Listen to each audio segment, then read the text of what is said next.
제가 심호하고 있는 군사조합회는 실리콘밸리와 샌프란시스코 지역에 주로 교회들이 많이 밀집되어 있습니다. 그래서 주말에는 샌프란시스코와 실리콘밸리 지역 교회들을 방문하면서 특별히 디지털 선교에 대해서 말씀을 많이 나누는데요. 한 번은 얼마 전에 말씀을 마치고 점심에 potluck을 이제 하고 있는데 앞에 세 젊은 가정이 같이 저와 함께 앉았습니다.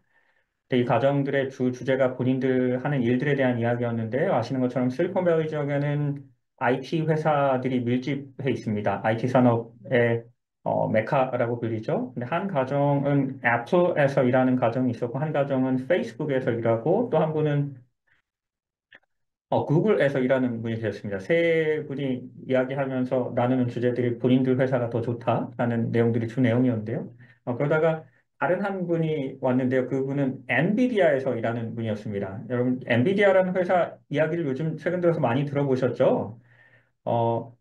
이분이 나타나면서 대화가 종료됐는데요. 여러분 아시는 것처럼 엔비디아가 지난 한 5년 동안 그 회사의 가치가 무려 3,450%가 증가했다고 합니다. 여러분 아시는 것처럼 AI 산업을 선도하고 있는 회사인데요. 최근에 실리콘밸리에선 엔비디아가 가장 핫한 각광받는 회사입니다. 그리고 이 회사의 CEO의 한마디 한마디에 따라서 한 회사의 흥망성쇠가 좌우되기도 하는데요. 이분이 한마디 회사에 대해서 좋은 언급을 하면 그 회사의 가치가 아주 많이 올라갑니다. 또 그렇지 않은 데는 또 가치가 하락하기도 하고요. 작년에 월드 거버먼트 서밋에서 이분이 인터뷰를 합니다. 주제가 이거였습니다. AI 시대를 맞이하는 우리들이 어떠한 준비를 해야 하는가라는 주제였습니다. 여러분도 어, 이 주제에 대해서, 이 질문에 대해서 지금 어떤 답을 했는지 궁금하지 않으십니까? 이 AI를 정말 선도하고 있는 회사의 CEO가 여기에 대해서 답변을 하는데 저는 당연히 우리의 자녀들에게, 다음 세대들에게 이 AI를 시대를 맞이하면서 우리는 더 컴퓨터를 많이 공부해야 되고, 뭐, 코딩 공부 많이 해야 된다라고 이야기할 줄 알았습니다. 실제로 저도 저희 집 꼬마 아이들에게 코딩 공부 열심히 해야 된다고 매 방학마다 코딩 클래스를 듣게 하고 이랬습니다. 저의, 제가 예상했던 답변은 이런 컴퓨터 공학이나 프로그래밍 코딩이었지만 이분의 답변은 전혀 달랐습니다.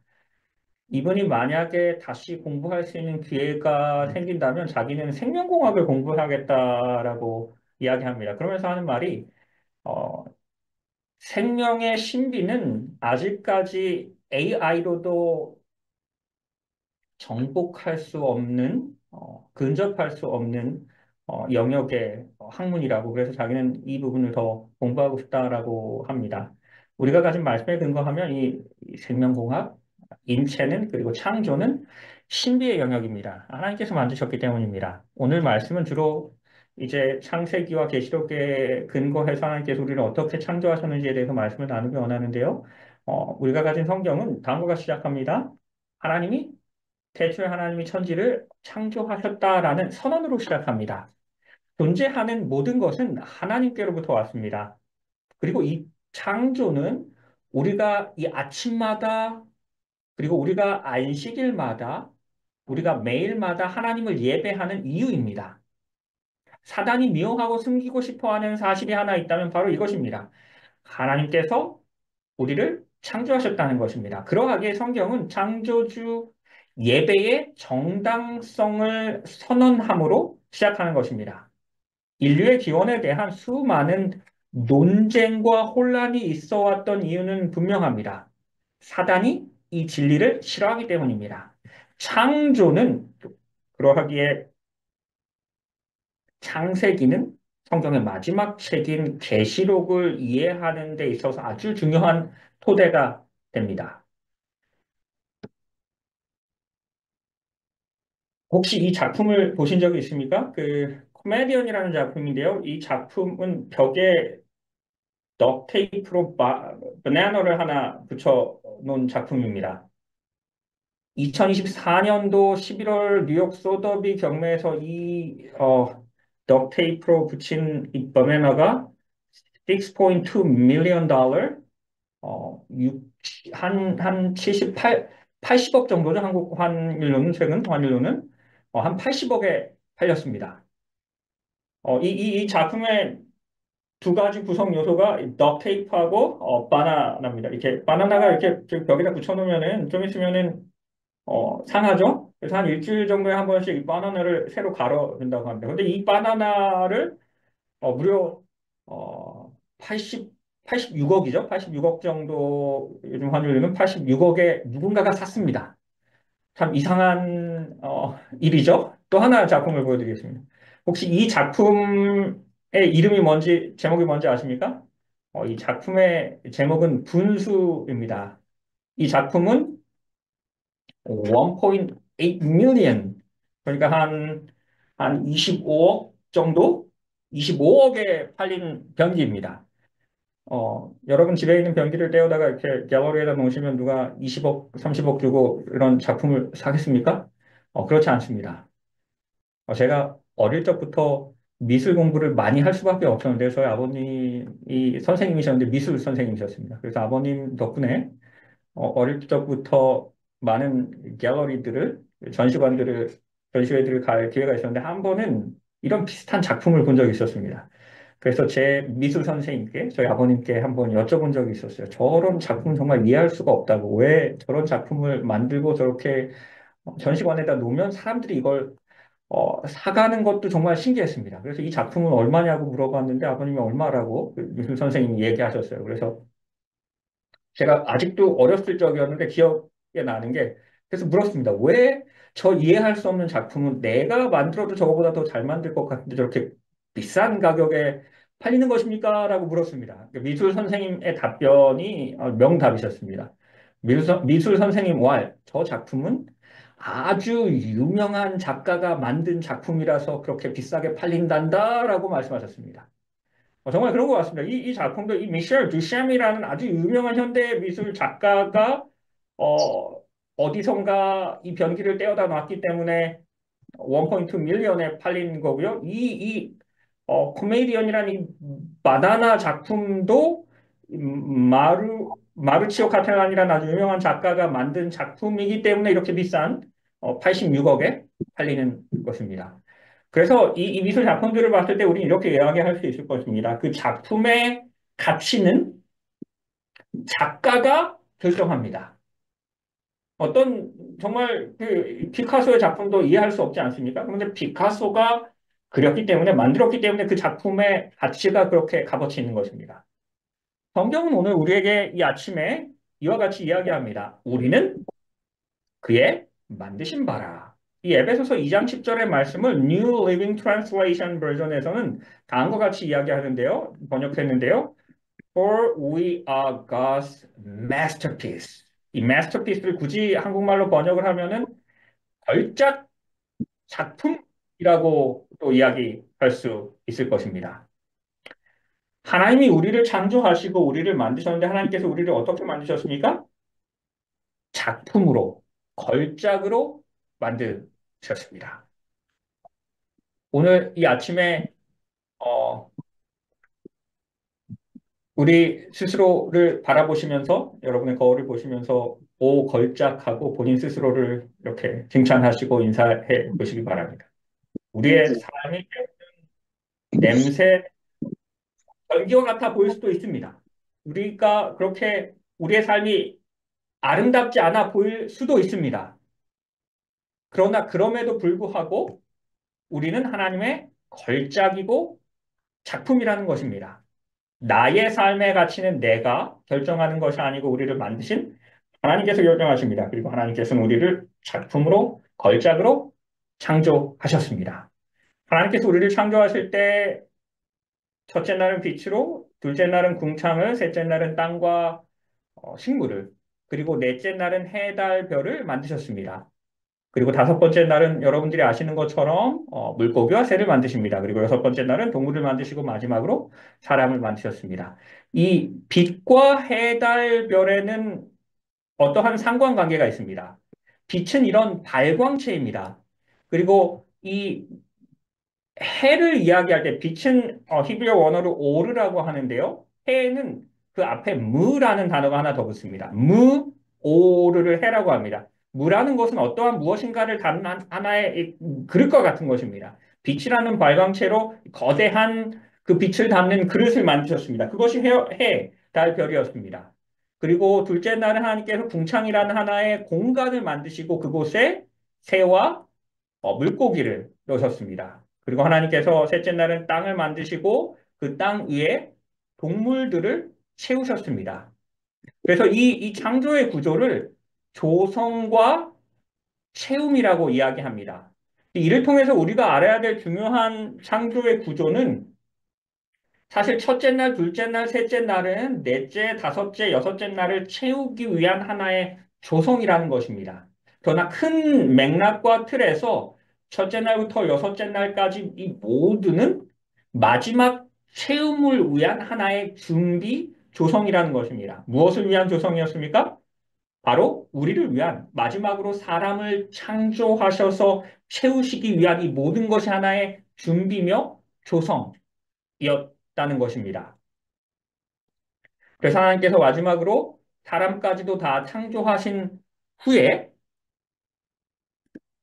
이 모든 것을 보시니 힘이 좋았더라라고 말씀하셨습니다. 첫째 날, 둘째 날, 셋째 날, 넷째 날 하나님께서 좋았고 좋았고 좋았지만 드디어 마지막으로 사람이 창조되어지고 드디어 채워졌을 때 하나님께서 힘이 좋았다라고 말씀하십니다. 그리고 그 힘이 좋음이 아직까지 맞춰지지 않았습니다. 그 힘이 좋음이 메아리 쳐지는 날이 일곱 번째 날, 그 바로 다음에 말씀입니다. 창세기 2장 1절은 다음과 같이 시작합니다. 천지와 만물이 다 이루어집니다. 하나님이 지으시던 일이 이제 일곱째 날 이를 때에 마칩니다. 그 지으시던 일이 다함으로 일곱 번째 날에 안식하셨습니다. 그리고 하나님이 그 일곱째 날을 여기서 하나님이 제일 좋아하시는 숫자죠. 성경에서 이야기하는 완전한 수, 하나님의 수, 7이 세 번 반복해서 쓰입니다. 세 번이 성경에서 7은 완전한 수죠. 하나님의 수입니다. 그리고 3이라는 수는 완전한 조화의 수입니다. 완전함이 완전하게 조화를 이루는 날이 일곱 번째 날이고 안식일입니다. 하나님의 숫자가 완전한 숫자가 7이라면 가장 불완전한 숫자, 사람을 상징하는 인간의 숫자가 6입니다. 그 6이 완전하게 반복되어진 숫자가 666이죠. 그리고 하나님의 완전함이 완전한 조화를 이루는 날이 777입니다. 날이 안식일입니다. 그리고 그 안식일에 하나님께서 세 가지 완전한 축복을 주십니다. 첫 번째는 그 일곱 번째 날을 그 안식일을 복되게 하셨습니다. 그리고 두 번째는 어떻게 하셨습니까? 거룩하게 하셨습니다. 거룩이라는 것은 구별되다라는 것입니다. 다른 것과는 다르다라는 것입니다.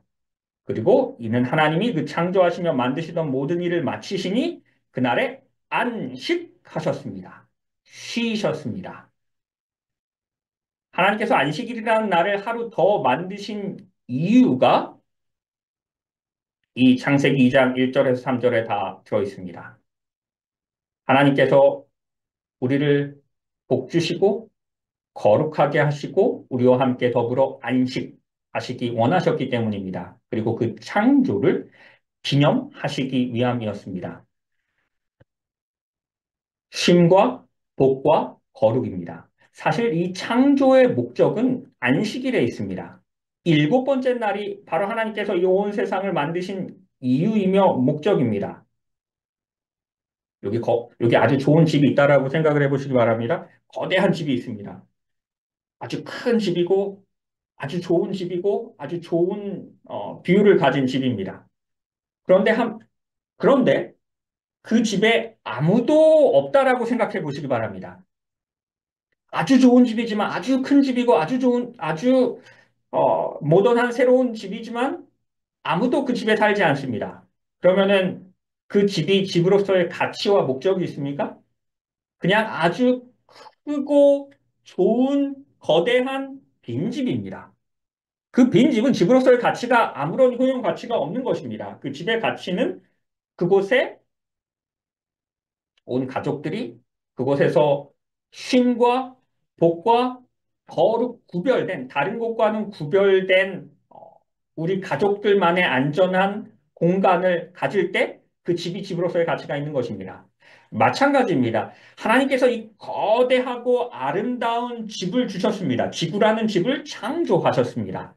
그 집을, 이 세상을 창조하신 이유는 우리와 함께 하나님께서 창조하신 사람과 더불어 쉼과 복과 거룩을 누리기 위함이었습니다. 그러하기에 이 일곱 번째 날의 그 안식일에 하나님의 창조의 목적이 새겨져 있는 것입니다. 각인되어 있는 것입니다. 창조의 목적을 우리는 안식일을 통해서 깨달을 수 있는 것입니다. 알 수 있는 것입니다. 랜디 가르너라는 분이 가지고 있는 아주 특별한 기네스북 기록이 있습니다. 1963년도에 이분이 특별한 기록을 세우는데 혹시 그 기록이 무엇인지 아십니까? 잠 안 자고 오래 버티기입니다. 무려 10하루하고 24분을 자지 않고 버텼다고 합니다. 실험이 지난 후 며칠이 지나지 않아서 인지기능 장애와 집중력 문제를 보이기 시작했고요. 기분의 변화와 기억력의 저하, 편집증, 환각 등이 나타났습니다. 그리고 수십 년 동안 그 실험 후, 그 기네스북 도전 후 심각한 불면증에 시달렸고 또한 이것은 그에게 영구적인 뇌 손상을 가져왔다고 합니다. 그 후로 기네스북은 시간이 지난 후에 더 이상 이 도전에 대한 이 기록에 대한 도전을 받지 않았습니다. 하나님께서는 우리가 이 인류가 열심히 일할 뿐만 아니라 또한 잘 쉴 수 있도록 창조하셨습니다.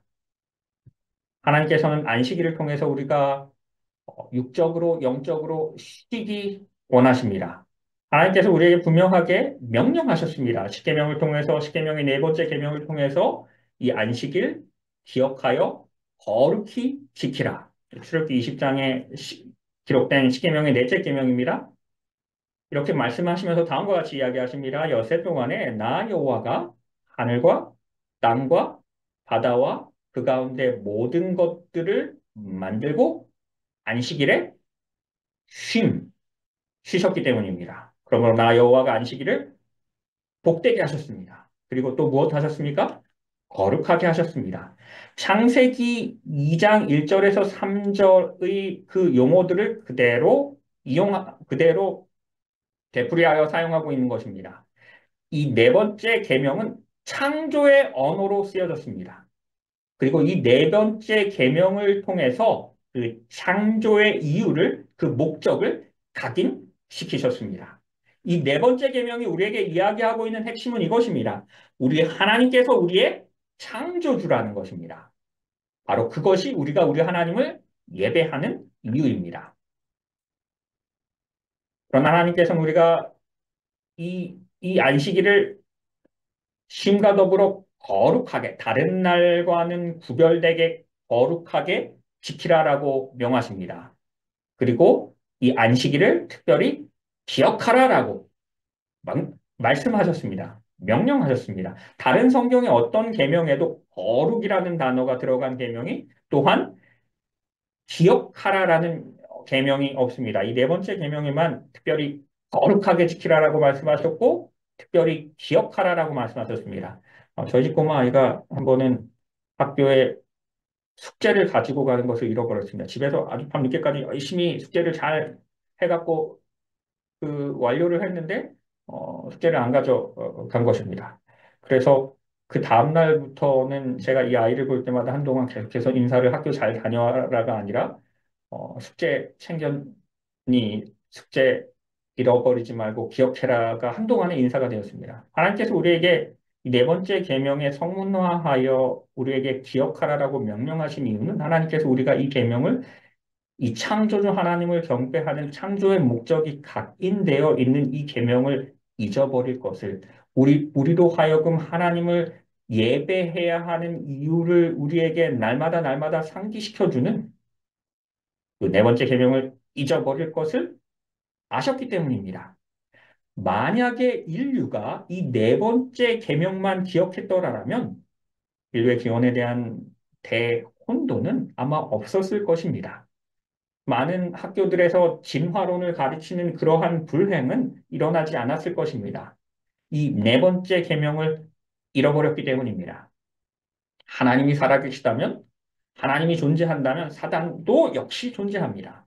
하나님께서 이 창조주 하나님을 예배해야 될 그 창조주 예배의 정당성을, 그 이유를 우리에게 각인시켜주는 이 네 번째 계명을 우리에게 알게 하시기 원하신다면, 지키게 하시기 원하신다면, 사탄은 우리로 하여금 그 창조주 하나님을 잊어버리도록 하기 원할 것입니다. 사탄은 미혹시키는 자입니다. 그 사탄의 미혹으로 인하여 만일 사탄이 우리의 진리를 미혹시킨다면 성경에서 가장 중요한 진리들을 미혹시킬 것입니다. 그리하여 우리의 창조주 하나님을 잊게 할 것입니다. 그리하여 우리가 하나님께 예배하지 못하도록 할 것입니다. 그리고 사탄은 실제로 그리했고 많은 그리스도인들조차도 이 네 번째 계명을 잊어버리고 있습니다. 그러하기에 성경의 맨 마지막 부분인 계시록에서도 이 마지막 시대에 새 천사가 온 세상을 긴박하게 돌면서 우리에게 새 천사의 기별을 줍니다. 그 새 천사의 기별은 다음과 같이 시작합니다. 그가 큰 음성으로 이르되 하나님을 두려워하며 이 마지막 날이 될수록 마지막 때를 볼수록 우리는 그에게 더 영광을 돌려야 합니다. 그의 심판하실 시간이 이르렀기 때문입니다. 그 이유는 하늘과 땅과 바다와 물들의 근원을 만드신 이를 우리는 이 마지막 시대에 더 경배해야 합니다. 창세기 2장 1절에서 3절에 나와 있는 그 창조의 언어를 다시 한번 인용하고 있는 것입니다. 이 첫 번째 천사가 우리에게 보내는 기별의 핵심은 창조주 하나님을 예배하라는 것입니다. 창조와 예배는 분리될 수 없는 개념입니다. 우리가 예배하는 이유가 하나님께서 우리의 창조주이시기 때문입니다. 세상에는 두 종류의 존재가 있습니다. 창조주가 있고 피조물이 있습니다. 사탄 역시도 천사 역시도 피조물입니다. 창조는 우리 어, 창조주만이 우리의 예배를 받을 수 있는 겁니다. 피조물이 창조주께 예배하는 이유는 하나님께서 우리를 창조하셨기 때문입니다. 성경 전체를 관통하는 창세기부터 계시록까지를 관통하는 성경의 핵심 주제는 예배 곧 경배입니다. 사탄이 사탄된 이유는 타락한 이유는 하나님만이 받으실 수 있는 그 경배를 내가 받고자 했기 때문입니다. 그리고 그 사탄은 인류의 마지막까지 최후까지 그 경배 자신이 받기 원하고자 사람들을 강요하고 핍박할 것입니다. 바로 그것이 성경이 이야기하는 계시록이 이야기하는 계시록 14장 오늘 방금 우리가 지금 읽고 있는 이 새 천사의 기별 바로 전에 나와 있는 계시록 13장에 나와 있는 짐승의 표입니다. 짐승의 표는 우리가 짐승의 표를 이야기할 때 매매를 강제하고 매매를 하지 못하는 어떠한 하나의 강요의 사람들이 초점을 맞추는데요. 사실 짐승의 표의 핵심은 매매가 아닙니다. 짐승의 표의 핵심은 경배입니다. 사탄이 하나님을 경배하는 것이 아니고 나를 경배하라는 것입니다. 그러기 위하여 하나님의 백성들을 핍박하여 매매할 수 없도록 핍박하여 하나님이 아닌 사탄을 경배하게 하는 것이 그 마지막 시대의 그 강요가 짐승의 표인 것입니다. 마치 미국이 북한을 경제적으로 제재할 때 그 제재의 목적은 단순히 경제를 제재함이 아닌 그 경제 제재를 통해서 북한이 핵무기 개발을 포기하라는 하나의 목적이 있는 제재입니다. 마찬가지로 짐승의 표의 경제적 제재의 목적은 그 제재 자체가 아닌 그 짐승의 그 제재를 통해서 하나님이 아닌 짐승을 경배하라는 것이 그 짐승의 표입니다. 그래서 성경 전체는 선과 악의 싸움의 이야기입니다. 다니엘서 2장부터 시작해서 이 성경 예언의 하나의 패턴은 성경 구조는 반복과 확대입니다.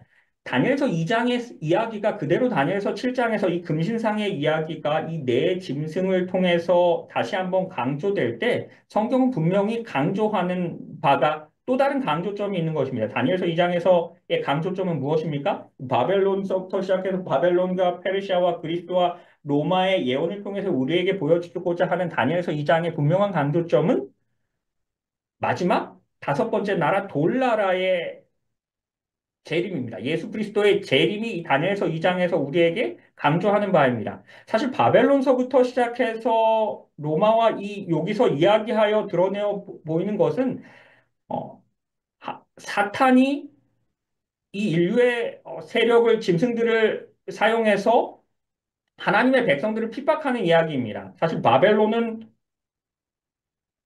이스라엘을 핍박했고 또한 예루살렘 성전을 어, 파괴하였습니다. 메데 페르시아의 이야기를 통해서 우리가 에스더서의 이야기를 통해서 하만의 이야기를 통해서 하나님의 백성들이 어떻게 핍박받았는지에 대해서 이야기를 듣습니다. 그리고 이 종아리 철 나라로 상징되어지고 있는 로마는 예수 그리스도를 십자가에 못 박아 핍박하고 죽인 세력이 바로 로마의 세력이었고 철 나라의 세력이었습니다. 그 후로도 하나님의 백성들을 그리스도인들을 핍박하였습니다. 그 이야기가 하나님의 백성들을 핍박하는 이야기가 이 금신상의 이야기를 통해서 이야기되고 있고, 그를 통해서 우리에게 강조하는 바는 이러한 마지막 때 하나님의 백성들이 핍박을 받을 것이나 예수 그리스도의 재림으로 그리고 하나님의 구원으로 이 세상의 역사가 맞춰질 것이다라는 것을 우리에게 보여주시는 이야기가 다니엘서 2장의 이야기입니다.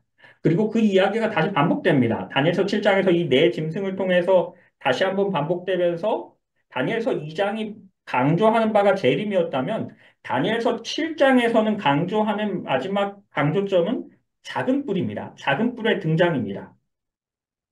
그리고 계시록 13장에서 이 다니엘서 7장의 이야기가 이 마지막 시대에 다시 반복됩니다. 다니엘서 7장에서는 이 두 짐승을 통해서 반복되죠. 그리고 그 짐승의 뿔의 세력이 마지막 시대에 다시 회복함을 얻어서 두 번째 짐승과 결합하여 하나님의 백성들을 마지막으로 핍박하는 이야기가 짐승의 표의 이야기고 계시록 13장의 이야기입니다. 이를 통해서 우리가 알 수 있는 것은 창세기부터 시작해서 계시록까지의 핵심은 경배입니다. 하나님께서는 창조주 하나님을 경배하라라고 일관되게 창세기부터 계시록까지 말씀하시고 또한 사탄은 하나님의 백성들을 핍박하여 하나님이 아닌 나를 경배하라라고 끊임없이 우리를 핍박하고 우리에게 강요합니다. 그 강요가 마지막 때까지 이어질 것이고 특별히 마지막 때의 짐승의 표라는 매개체로 하나님의 백성들을 핍박하며 하나님에 대한 경배가 아닌 사탄을 경배하게 하는 것이 짐승의 표의 핵심입니다. 성경은 우리에게 다음과 같이 분명하게 이야기합니다. 하나님께서 이 안식일을 우리에게 주셨죠. 그 안식일을 거룩하게 하셨고 이것이 너와 나 사이의 표가 될 것이다라고 하나님의 표가 될 것이다라고 우리에게 분명히 이야기하셨습니다. 우리가 특별히 이 마지막 시대를 살고 있다라는 것은 그리스도인이든 그렇지 않던지 간에 우리가 모두가 다 인식하는 바인데요. 마지막 시대가 될수록 더 많은 사람들이 짐승의 표에 대해서 관심을 많이 가지고 많은 이야기를 합니다. 제가 아직도 기억하는 것은 제가 아주 어렸을 때인데요. 그 중학교 때 제가 처음으로 컴퓨터를 아버님이 사주셨습니다. 그래서 컴퓨터를 너무 이렇게 가지고 이제 컴퓨터를 사용하는 것을 아주 큰, 제 삶의 낙 중에 하나로 여겼는데요. 컴퓨터를 통해서 많은 것들을 공부도 하고 여러 가지 일들을 했는데요. 제 가장 친한 친구가 컴퓨터였습니다. 그런데 하루는 금요일 날 저녁 때 교회 가는데 장로님 한 분이 그날 설교를 마치셨습니다. 설교의 주제가 짐승의 표였습니다. 짐승의 표에 대해서 말씀하시면서 정말 침을 튀겨가면서 말씀하시면서 그렇게 이야기하신 겁니다. 여러분 컴퓨터를 쓰면 안 됩니다. 컴퓨터가 짐승의 표입니다라고 이야기하시는 겁니다. 어, 그 뒤로 제가 컴퓨터를 쓸 때마다 마음에 아주 심한 찔림이 있었습니다. 제가 어렸을 때만 해도 컴퓨터가 짐승의 표다라는 이야기를 많이 하셨어요. 그 뒤에 또 뭐 크레딧 카드가 짐승의 표라고도 이야기하시고 또 한동안은 백신에 대해서 그리고 어떤 베리칩에 대해서도 이야기를 많이 했습니다. 그러나 우리가 성경의 말씀을 근거할 때 이런 베리칩은 코비드 백신은 이런 컴퓨터는 짐승의 표가 될 수 없습니다. 왜 그렇습니까? 이 짐승의 표에 상응하는 평행 구조 속에서 짐승의 표에 상응하는 하나님의 인이 무엇인지 우리는 하나님의 말씀을 통해서 분명히 알 수 있기 때문입니다. 하나님의 인은 성경에서 분명히 이야기하는 하나님의 인은 안식일입니다. 창조주 하나님을 경배하라라고 이야기하는 창조주 하나님, 창조주 경배의 당위성을 우리에게 선포하는 안식일은 분명히 에스겔서 20장 20절에서 말씀하는 그 안식일은 하나님의 인이고 하나님의 표입니다. 그렇다면 그와 상응하는 짐승의 표는 무엇인가 예배, 경배와 관련된 무엇인가가 되어야 됩니다. 만약에 짐승의 표가 백신이라면 하나님의 인도 어떠한 종류의 또 다른 백신이 되어야 합니다. 짐승의 표가 어떠한 컴퓨터 칩이라면 하나님의 인도 하나님을 상징하는 무엇인가 어떠한 종류의 컴퓨터 칩이 되어야 합니다. 그러나 성경은 하나님의 인이 하나님을 예배하는 날인 그 안식일이다라고 분명하게 이야기하고 있기 때문에 짐승의 표 역시도 이와 상응하는 하나님을 예배하는 안식일이 아닌 짐승을 예배하고 경배하게 강요하는 무엇인가 그에 상응하는 예배일이 되어야 하는 것입니다. 그러하기에 사탄은 다니엘서 7장 25절에서 작은 뿔로 상징된 사탄의 세력은 하나님의 법을 그리고 때와 관련된 안식일 법을 변경하였고 고치게 됩니다. 예언된 대로 그리고 그 일들이 실제로 일어났고 많은 사람들이 창조주 하나님을 예배하는 날인 이 안식일을 잊어버리고 삽니다. 사탄이 이 네 번째 계명을 특별히 싫어하는 이유는 그 율법의 십계명의 중심에서 하나님만이 우리의 경배를 받으실 수 있는 분임을 영원히 상기시키기 때문입니다. 그리고 사탄은 그 예배 내가 받기 원하기 때문입니다. 끝까지 그러하기에 하나님의 백성들을 핍박하여 하나님을 예배하는 것이 아닌 나를 예배하라라고 강요할 것입니다. 그것이 짐승의 표입니다. 나는 성경은 우리에게 분명히 하나님께서 명령하십니다. 이 안식일까지 기억하여 거룩하게 구별되게 지키라라고 우리에게 명령하십니다. 오늘 이 이야기를 드리고 좀 시간을 좀 마무리했으면 좋겠는데 혹시 여러분 보시는 화면에 나오는 이 물체가 뭔지 아십니까? 아주 특별하게 생긴, 신기하게 생긴 물체인데요. 진주입니다. 무려 길이가 67cm 한 이 정도 되죠. 67cm입니다. 무게가 34kg입니다. 값어치가 무려 1,100억이라고 합니다. 이 진주는 2016년도 8월 23일에 세상에 이제 드러나게 됩니다. 그런데 이 진주가 처음 발견된 건 2006년이었습니다. 10년 전인데요. 10년 전에 필리핀 그 세상에 드러나기 10년 전인데요. 필리핀 발라완의 한 어부가 해안에서 이 진주를 발견합니다. 그런데 사실 이 어부는 진주가 진주인지도 몰랐습니다. 한 번도 교육을 받아본 적이 없는 어부셨는데요. 이 어부가 진주를 발견하고 진주가 이 물체가 뭔지도 몰랐지만 어쨌든 참 신기하게 생겼습니다. 아주 뭔가 진귀한 물건인 것 같아서 이 진주를 가지고 왔습니다. 그리고 본인의 침대 밑에다가 이 진주를 잘 모셔놨습니다. 그리고 10년이 지납니다. 여러분 침대맡에 1,100억이 있다라고 생각해 보시기 바랍니다. 밤에 잠이 잘 오시겠습니까? 혹시 1,100억을 집에다가 두시고 밖에 장 보러 나가실 수는 있으시겠습니까? 근데 이 어부는 그 1,100억짜리 진주를 침대맡에다 놓고 잘 돌아다녔습니다. 그러다가 10년이 지난 후에 이제 2016년에 그 집에 불이 납니다. 불이 나서 집에 있는 모든 것들이 다 집이 모두 다 불탔습니다. 소방서에서 와서 이제 불을 끄는데 이 진주는 불에서도 당연히 잘 보존되었습니다. 이 소방대원들이 진주를 발견합니다. 그리고 그 어부에게 묻습니다. 자기가 한 10년 전에 발견한 물건이라고 이야기했고, 그리고 이 소방대원들은 이 진주가 무엇인지, 가치가 어떠한지를 이야기합니다. 이제 드디어 그 어부가 이 진주의 가치를 발견했습니다. 그리고 그리고 나서 이 어부의 삶은 당연히 바뀌었습니다. 하나님께서는 시간 속에 진주를 새겨 넣으셨습니다. 창조가 각인된 내가 아주 특별하게 창조된 걸작이라는 것을 잊지 않는 이 시간 속에 진주를 새겨 넣으셨습니다. 그런데 때로는 나의 삶이 이 어부의 삶과 비슷합니다. 매주 반복되는 그 안식일을 맞이하면서 이 어부와 같이 이 안식일의 가치를, 그 창조의 가치를 때로는 잊어버리고 살아갑니다.